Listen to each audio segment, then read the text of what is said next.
Minsan, akala natin na ang pagiging makasarili, pag-iwas sa kapwa at sa mga realidad ng buhay gives justice to ourselves. Halimbawa na lang sa ating gospel. Di ba kayo nagtataka na sa katanghaliang tapat, nag-igib ang babaeng Samaritana? Ayaw niyang makihalubilo sa kapwa, siguro dahil na rin sa kasalanan niyang pakikiapid. What gives true justice to ourselves?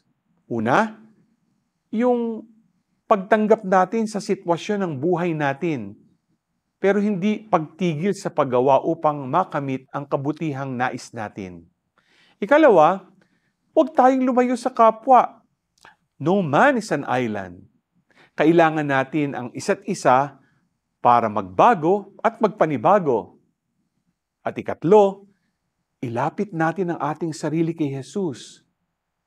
Source of justice natin siya upang makamtan ang tunay na para sa atin sa Kanya na ring awa.